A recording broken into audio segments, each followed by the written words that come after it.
Well, hello friends, welcome back to browser hacking. Today we're going to continue on the multi-process browser stuff. So last time we were working on this is where we were. So we have a separate process called web content, which renders a web page, and then we have a web view demo process here.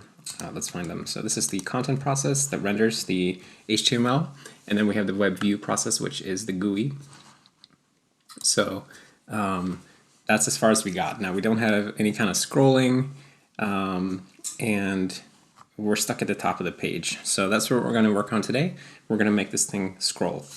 And one of the major limitations now that we've moved the web content to its own process is that we can't use GUI widgets normally. So until now in the web, we've been able to just put like a scroll bar here, put a button there, put a text box there, whatever. And now that we're out of process, we don't have any of those things because those things are part of libgui. And my plan here is to build libweb without libgui because libgui is really a client library for the Windows server. And I think it would be nice if we could build the whole web content process with no Windows Server access. So it would just be a super sandboxed thing. So in order to get this thing to scroll, we're going to have to put a scroll bar in the GUI process. So here in the web view process. And then basically we'll have to have the web content process communicate the available scrolling range somehow to the GUI process, and then we'll have like I don't know how we'll do that exactly, but when you move the scroll bar, then we'll just have to synchronously move the page content in lockstep somehow. And there are many ways we can approach this, but I think we'll start with kind of a naive way that will do synchronous IPC between the two. But let's see what we can work out. Yeah, let's just see. So first thing we'll do is we will add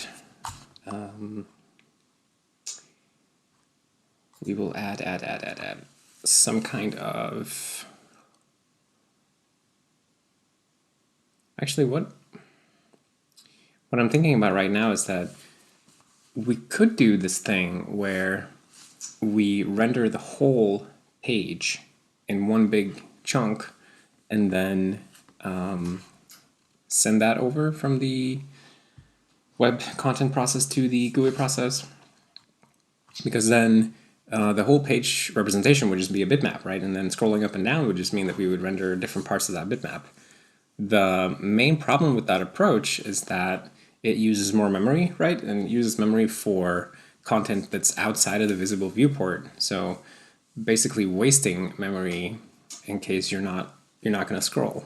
So then what you could do there is you could sort of divide the page into chunks, and then you would have tiles that are the width of the viewport, and then you would actually, you would have tiles that say are size of the viewport, and then you would just do one tile and then another tile under that, another tile under that, and you would at most have like 2 tiles that you would have to store in memory.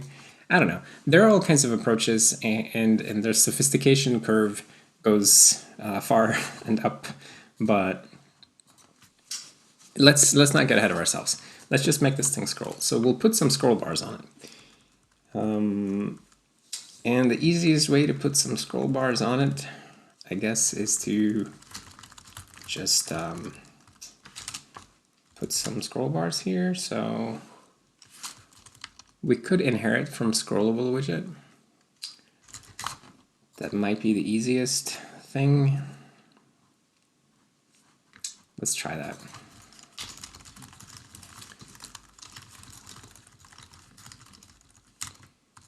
Okay. So the trick to inheriting from scrollable widget is that now you have to set up your content size, because the scrollable widget abstraction in libgui has this concept of content, and the content moves around inside of the scrollable widget, and scrollable widget will set up the scroll bars like horizontal and vertical based on the content size that you provide to it. So we'll have to communicate that. I guess what we want to know is we want to know how big is the content. So we'll have something that notifies us about that. So notify server did layout maybe, or change content size. I'm not sure exactly. I think maybe this will work. Something like this. It will tell us that. Now we have to plumb that from far away. So this is the widget in the GUI process, but we have to go all the way over to libweb. And I guess where we have done a layout. So where would that be? In document, layout. So here we have page did layout, and that's a page client virtual, so we can implement that. But what we really want to know is how large is the content. Although let's react to this hook thingy or callback or whatever we want to call this. So okay. So in the page host class, which is the page client in the web content process, we will override page did layout. Okay. And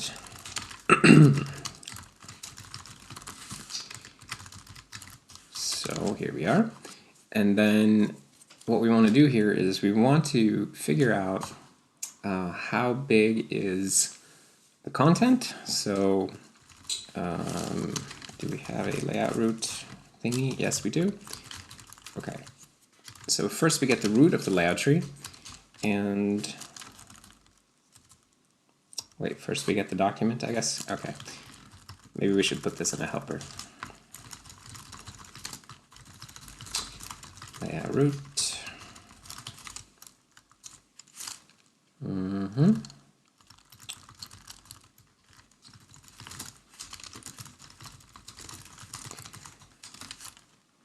Okay, oopsie doopsie. And wait. Oh. Okay, so null footer, and then here return okay.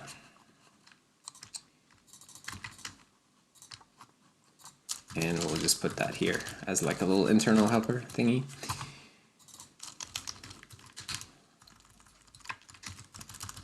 Okay.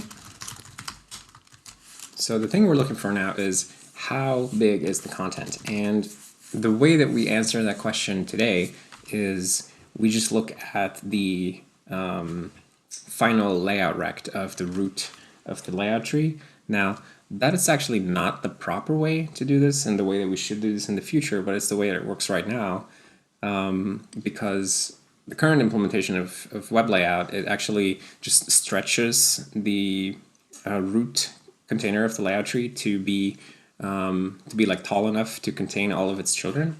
But in the future, we need to rebuild this so that it uses overflow, and then we can incorporate like the CSS concept of overflow, where you can say that overflow should be hidden or scrollable and so on. But right now, it's just stretchy.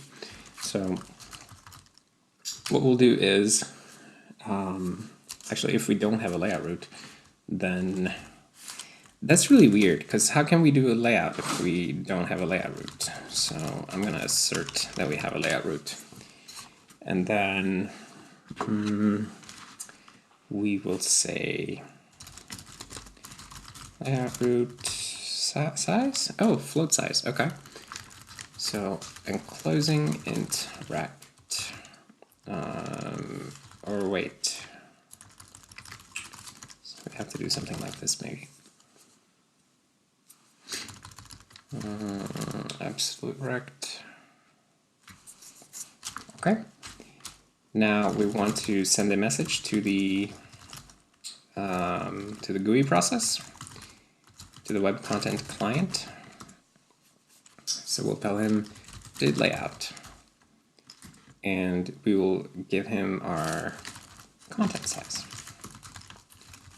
So we can include that whenever we notify about a new layout that happened, we can include the page content size with that message, because it doesn't really cost us that much to compute, and then the client might make use of that.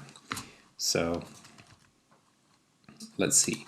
So web content client, the IPC interface, we have to add a new IPC interface here. So did layout. These are all the messages going from the web content process to the GUI process. So int size, content size. It's an asynchronous message. All right. And so then we'll have to receive this in the web content client CPP. Yes.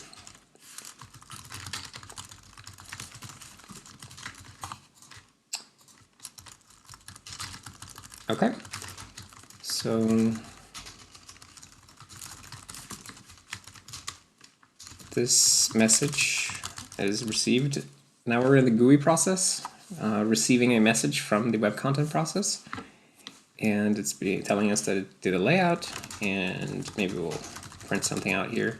This is really spammy right now while we're developing it. Content size. Okay, and then mview notify server did change content size. I guess we can say server did layout. Message content size. And let's rename that guy to did layout.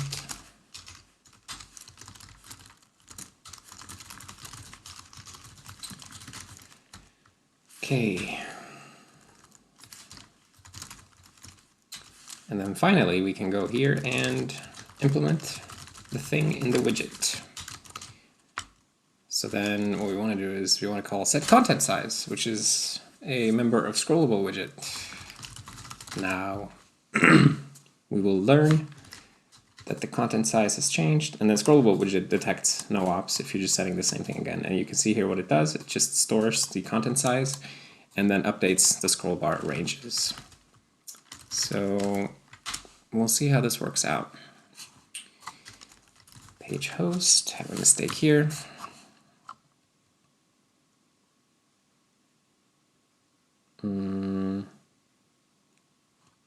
Oh, I removed something here that was used. I'm silly. So we'll do, I guess we can do actually like this, layout root document.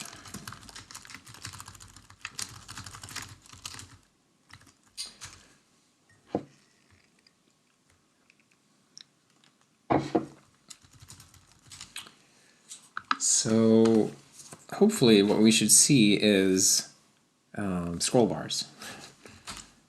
Okay, we got scroll bars, and they don't do anything, but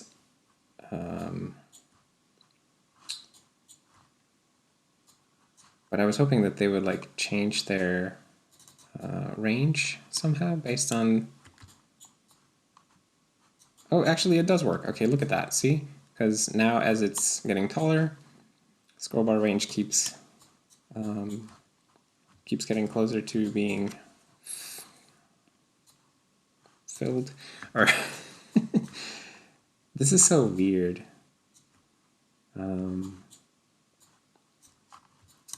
We're gonna need to work a bit more on this, but obviously, but at least we have the scroll bars. So I think what happens when we scroll here? We want to hook into some callback for that. So I think we have a virtual void did scroll. Yes, that's from scrollable widget. These are from widget. Okay, so web content view did scroll.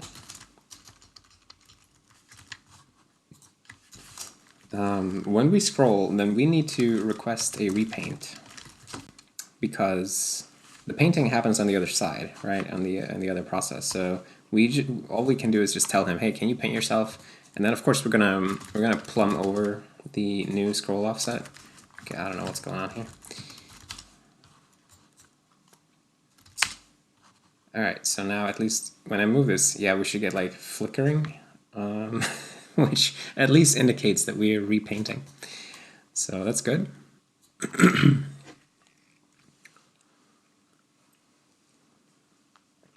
So now we need to inform the web content process about our current scroll offset. So we will send him a message saying messages, web content server, set viewport scroll offset, or some set scroll offset maybe. And then we will send the horizontal scroll bar value and the vertical scroll bar value. And of course we will need libgui scroll bar so we can actually see those. And then we will also need to add this API. So actually set viewport rect it's a rect, so it's not just a size. So I suppose the viewport rect's offset, like the X and the Y, they are the scroll offset. So we should probably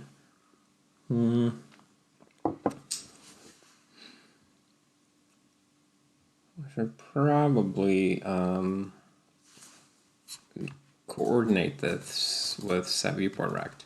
So set port rect. Oh,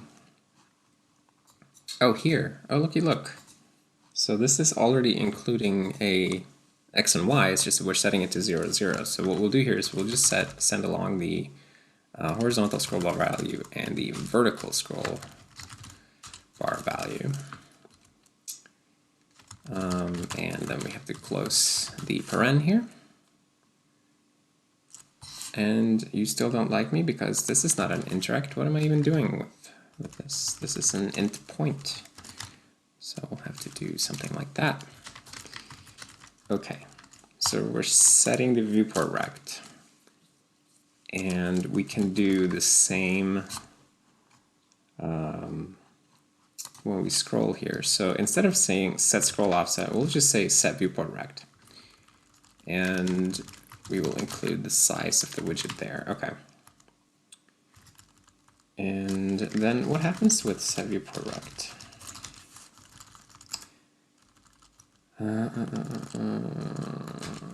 So it calls here set viewport rect. Okay.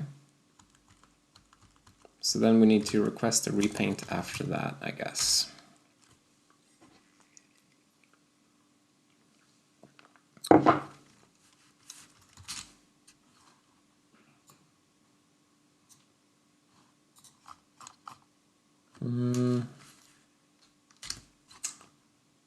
So that's probably fine. So then when we do the paint message, I'm thinking, how does this actually work? We're passing the content rect that we want. So if we look at the way the web content client, no, who's receiving this? This is so jumbled in my head. let's see, let's write out the classes that we're working with here so that it can be a little bit clearer. So we have two processes. We have the web content processes, processes,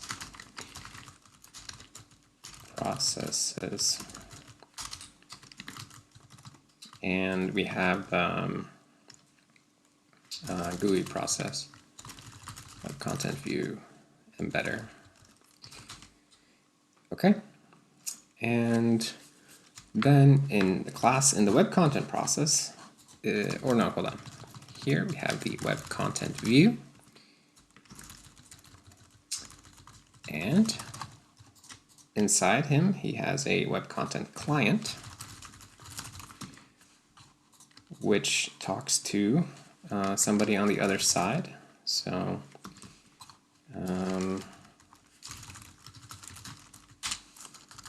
he talks to the web content client connection on the other side. So we'll make one of these guys.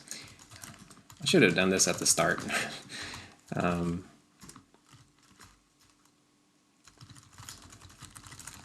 connection. Okay.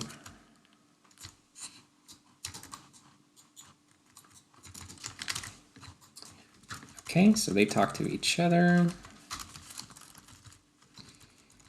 And then the client connection object has a page host inside of it. Web content page host.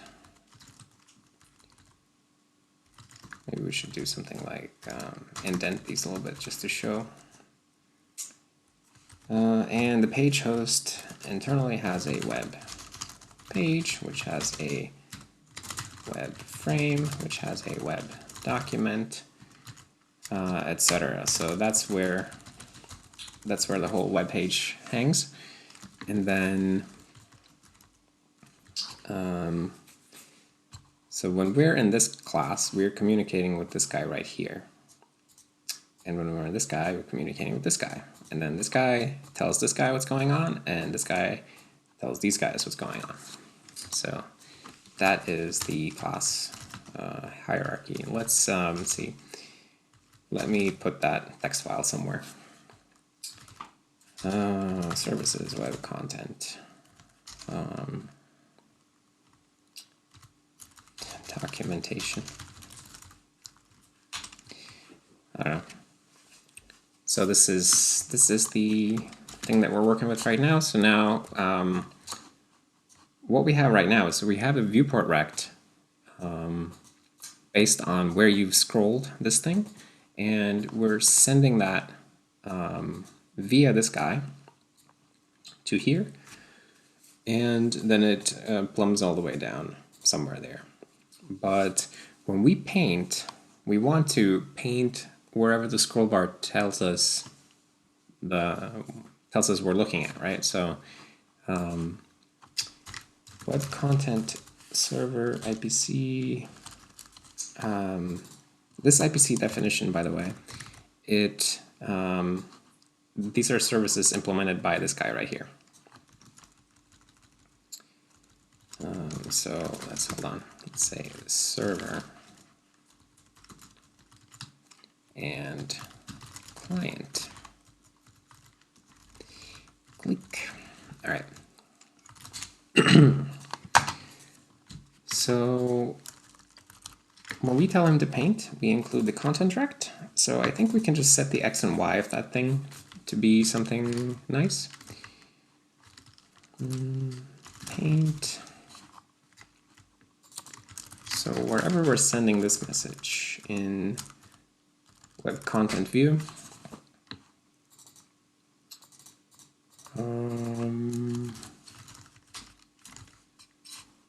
so now we're only sending it in this one place. So here we'll just say translated by the horizontal scroll bar value and the vertical scroll bar value.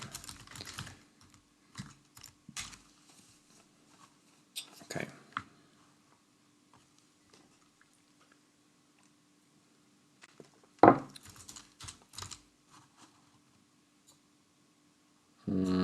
And nothing happens, but we can see at least here that we're including the Y offset in the content rect that we're requesting, but then the stuff still comes back not rendered at an offset. So maybe the client connection object doesn't do anything useful with the content rect. Let's see. Page host paint content rect. Okay. So what are we doing with content rect?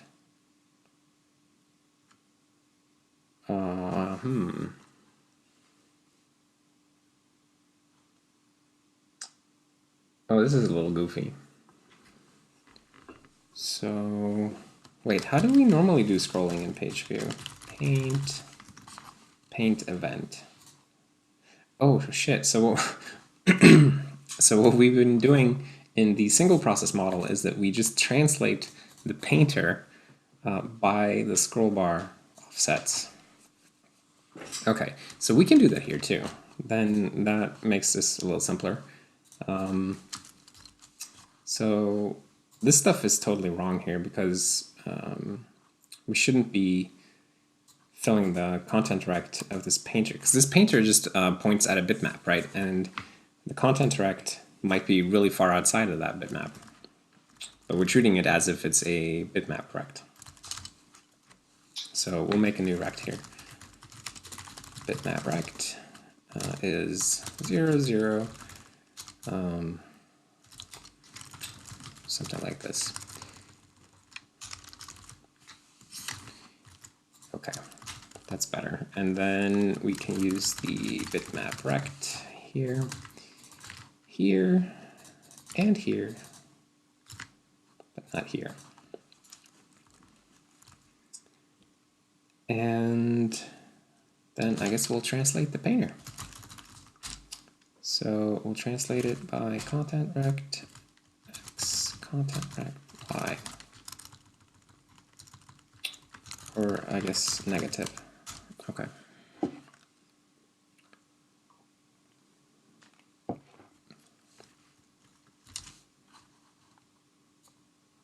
Ooh, look at that. It's totally scrolling. Now this is not fast, let me tell you. But it does work. That's really cool. So I bet you that all this debug spam is not helping us with performance. It's a little janky, but I think it's a good start. And then of course we have one big issue here is that this is single buffered. It's not double buffered, so that's why we're seeing so much flickering. It might be good to double buffer this thing, but I guess first thing we can do is just to relax all of this spam. So we'll say debug spam. I'll just add some things like this.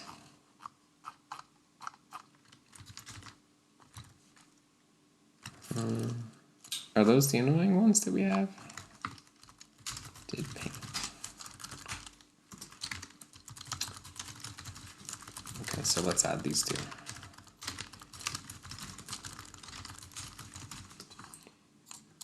Because I feel like without these we should have a slightly better experience. It's a bit funny when you look at profiles and you see like printing debug messages as dominating the profile, right?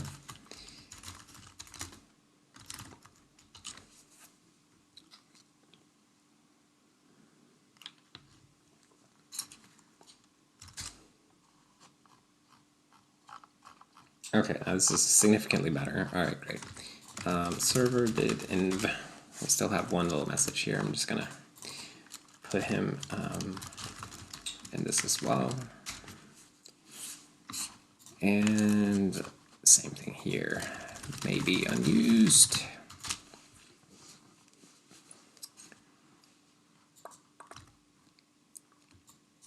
It feels like that this helps the flickering as well. at least a little bit, for sure. So, very, very good.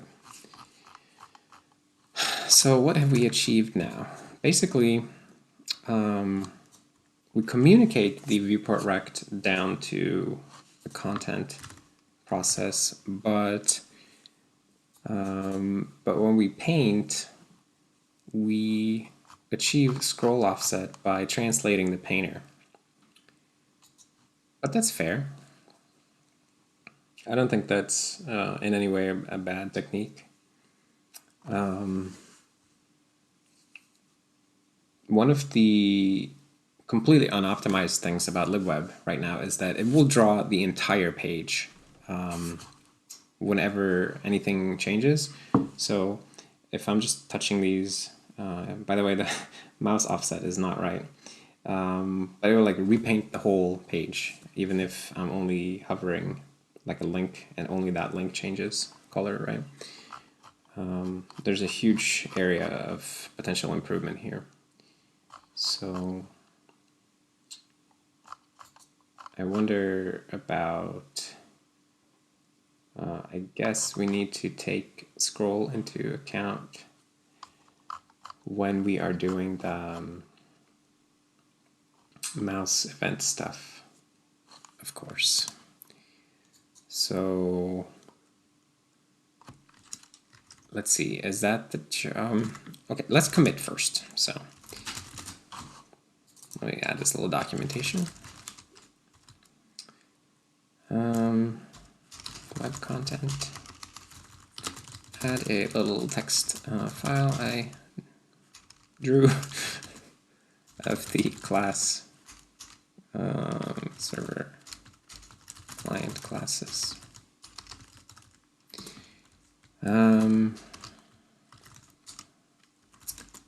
Okay, and then a lot of these is just putting debug spam behind a flag, so let's do a separate commit with that. Yes, yes. Can you split further? Cannot split that hunk. Oh wait, I don't want this hunk at all. It's a new message. No. No. Yes, I do want this one. Man, I love git -p. It's just the best.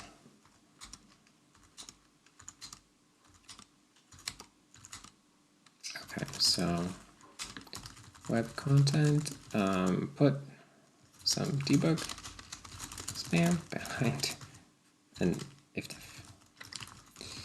Yes.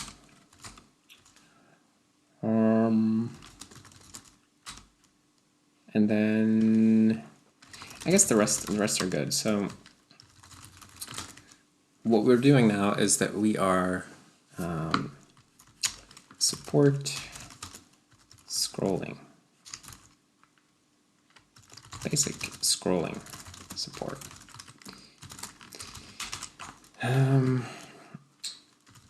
The web content view widget now inherits from GUI scrollable widget and will pass its scroll offset over to the web content process as it changes, or as it's changing. This is not super efficient and can get a bit laggy, but it will do fine as an initial scrolling implementation. Just like the single process web page view widget, web content view also paints scrolled content by translating the graphics painter.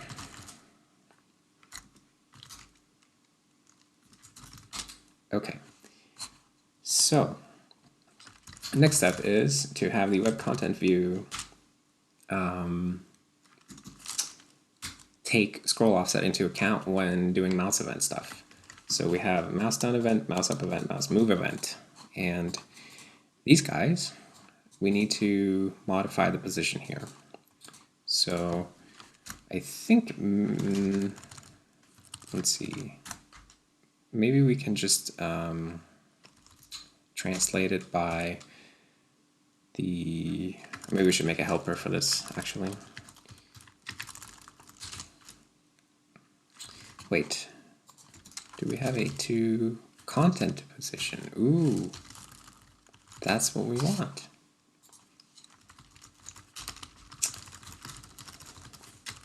Thank you, past self, for adding this extremely convenient API. So this is an API in Scrollable widget that we are now utilizing that converts between widget positions and content positions. Because events that come in, like you click on the web content view and the mouse position that you get obviously is going to be in widget coordinates, but we want it in content coordinates for the web page.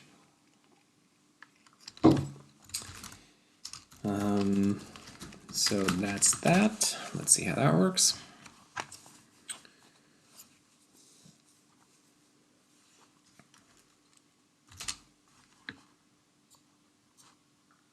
And now these work. Can I click on them? Clicking a link to Canvas HTML. Very, very cool. Yes. The links don't go anywhere yet because there's still a bunch of stuff to do, but it is a start. Also, this looks a little awkward. Like I can see the background on the right side of the scroll bar here. I guess my intention was for the, oh, selection works. That's so cool. My intention was for the web content view to inherit from, to be a frame. I guess Scrollable widget is already a frame, isn't it? It is a frame. Oh, maybe we just need to paint the frame border and it'll be good. So content, send mouse event, translate mouse coordinates to content. Send mouse position coordinates in content space to web content.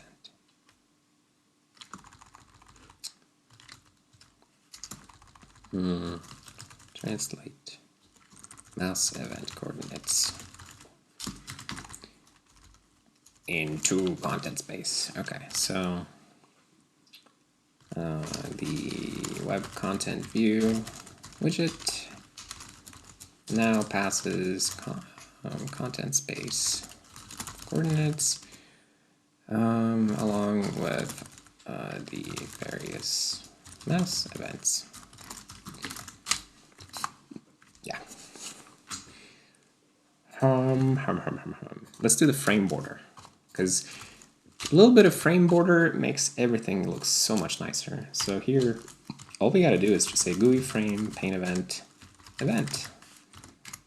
I hope, and then the or maybe we'll actually paint over it. We're probably gonna paint over it.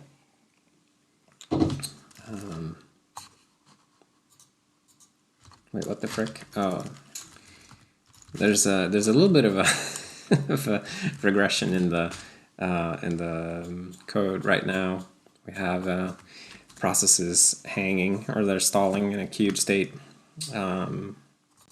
but it's being worked on, so I'm confident that it's going to get fixed. Meanwhile, here we need to do a little bit of a clip here, I think. So first, we're already clipping to the event rect, and we should also clip to the frame interrect, and then we should also painter translate by the frame thickness. I think this is how we normally do this.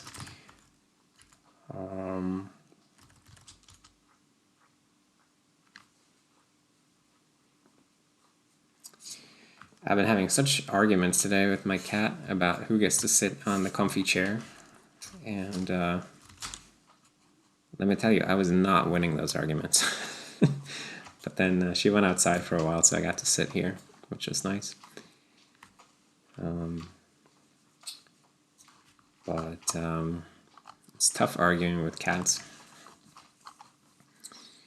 So this looks nice. Look at that nice framey look right there. Let's get Magnus. Where are you, Magnus? Here. Oops. Look at that gorgeous frame. And down here at the bottom. Ooh, look at that. So nice. And can we get... Oh, no, of course we can't. Here. Look at that. It is just beautiful. I always feel like it adds so much. It's so subtle, but it adds so much to make an app look more proper if you put these little 90s 3D frames into it compared to when they're just flat. So that's pretty good. Web content, paint, take advantage, or give the web content view its proper GUI frame look. Yes, very, very fancy. So I guess this is basically what I had in mind for today. But maybe we'll do a bonus feature, because I noticed that it just says web content view here, and I'm sure that this page has a title. If we open this in the browser here, it says, yeah, the title is welcome, right? So we can make it send over the title as well. And I think that's a page client function, page client.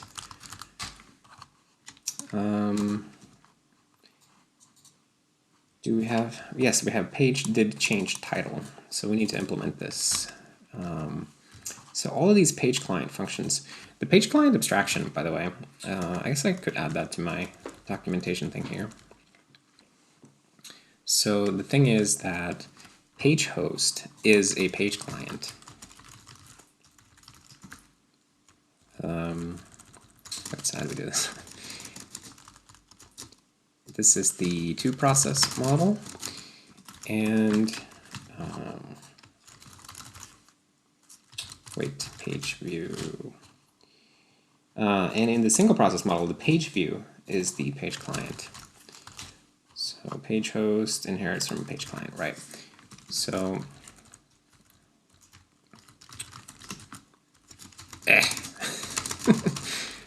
all right, we're gonna, oh no, we're gonna make it fit.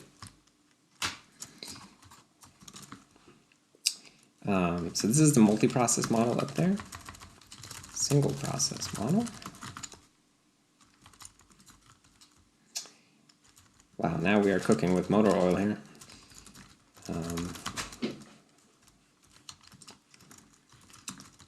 Okay, so in the single process model, you just have a web page view widget.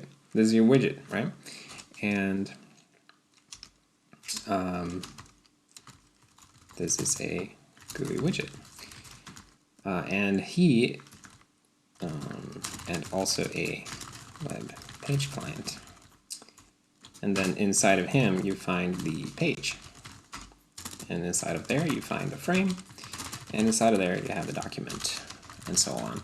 And there are a lot of conveniences when you're in the single process model, because from the page view, you can reach down through these things, right? And you can like poke directly at the document. But usually, that's something that we want to avoid doing, because that's not compatible with the multi-process model, because here, I mean, yeah, you can reach from the page host, which, because you're still on the server side, then you can reach into the document, but you can't go from the widget down into DOM objects.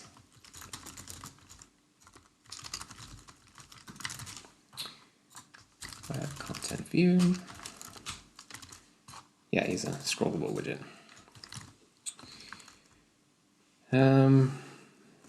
Yeah, so that's pretty cool. Web content, separate documentation into multi-process, multi-res single process. Illustrate multi-single diffs and documentation. Yeah. Okay, so we wanted to handle when the title changes, right? So if you look at that documentation that I was just editing, where is that? Okay, I don't remember. So we have a function on the page client, which is page did change title. So here in the single process model, the page client is the page view. So if we look for page did change title, then we'll find it here on the page view, right? And then the page view reacts by firing one of its hooks. So what we want to do now is we want to go to the page client in the multiprocess variant, which is the page host object. So here, and then we'll just add virtual void page did change title, and we will page did change title. And what we're going to do here is that the thing is, when we're here and we learn something from down below, all we can really do is just send that information along to the client, and that's really the primary job of these guys right here, is to just facilitate communication between the widget and the GUI process and the libweb engine on the content process side. I hope I'm explaining this in a way that makes it understandable. I could probably do better with the visual aid here, but at the same time, I feel like this is pretty good.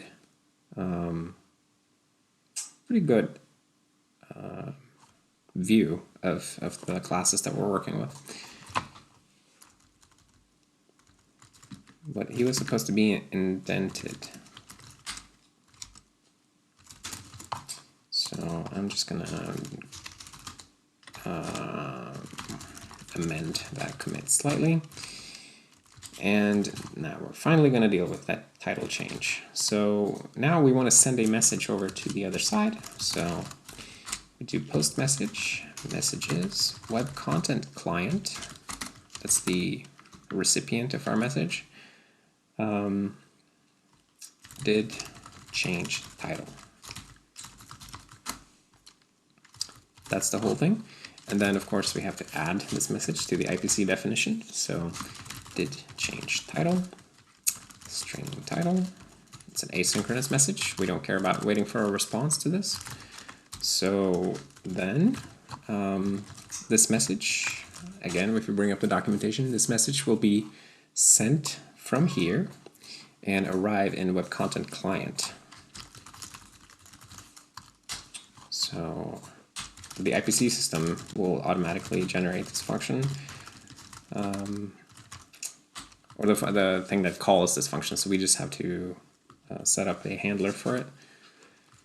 Did change title. Let me just run a build so that this stuff starts code completing. Okay. Not right now, sweetheart. I'm just going to finish what I'm working on, okay?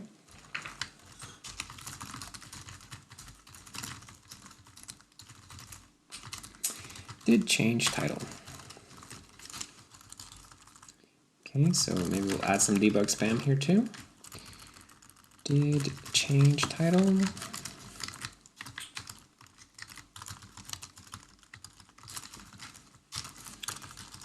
Okay, so now what we normally do here is we just, the web content client object is just kind of a dummy object that inherits from the IPC, the generated IPC code. And then we really just take the incoming messages and pass them along to the view class, the view widget. So we have these notify helpers that we call. And what this achieves is that it makes the web content view class look pretty similar to the web page view class from the single process implementation, in that they have sort of the same functionality in them. It's just that the calls arrive in the widget class in very, very different ways. Like in the page view single process class, they arrive because somebody's just calling them from within the same process, whereas in the multi-process environment, the call comes from the IPC system. Anyway, so let's see, so we need that.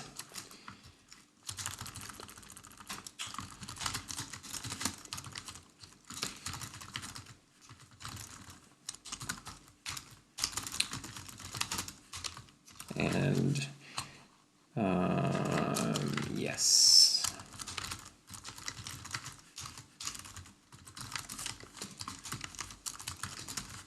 So here, now we're in the widget. We've learned that there's a new title, and then we can have a hook for that. So if we have a hook called on title change, is that what we normally call it?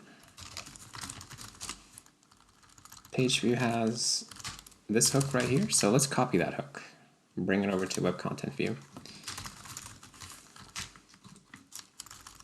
So we put that right here. And if we have such a hook, then we will fire it on title change title. Okay, and then all we have to do now is just hook this up in our little demo app.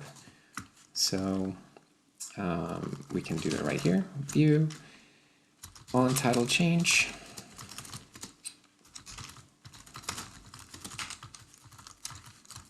And then we'll just say view dot, or no, we'll say window set title, string format, the title, and web content view, maybe something like this. Actually, the name of this demo app is web view, and the name of the widget is web content view. So maybe we'll just call it the web view here. I don't know. It's just the name of the test app. It's a little bit ambiguous. I almost regret naming it that way.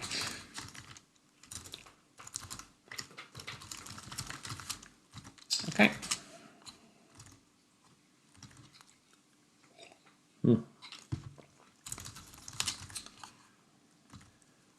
So, obviously, it's a lot more cumbersome to build a multi-process browser engine, but there it is right there. But the process separation and all of the security and stability benefits that this brings us are amazing. So obviously we're still going to do it, even though it is cumbersome. But this type of stuff, I think it will become easier over time as the engine and the stuff develops, and we sort of learn what works and what doesn't work, and figure out how to make things a little easier for ourselves. But I think this is pretty good stuff. It's a little sluggish when I'm scrolling, but I'll tolerate it. I think it's not the end of the world. And the flicker, I'll just ignore the flicker today. But at least we have added the title stuff, so let's commit that. Web content. I'm prefixing all of these things with web content because it's my like umbrella name for this work. Web content. Page title changes, or title changes from over to web content. Web content view now fires its own title change hook, just like web page view.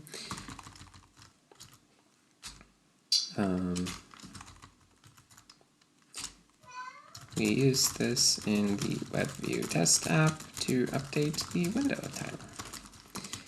Cool. Okay, so I think that's going to be it for today's video. So if you made it this far, then I thank you for watching and for hanging out. I hope that you saw something interesting here.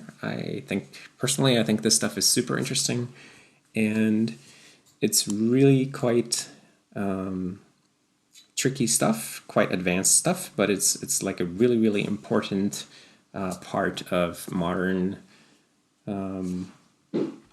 security architecture to separate these kind of things. So I think it's really fun to be able to build something like this and show people how it can be done. And I really appreciate that everyone is taking an interest in it. So thank you for being here, and that's it. I'll see you next time. Bye.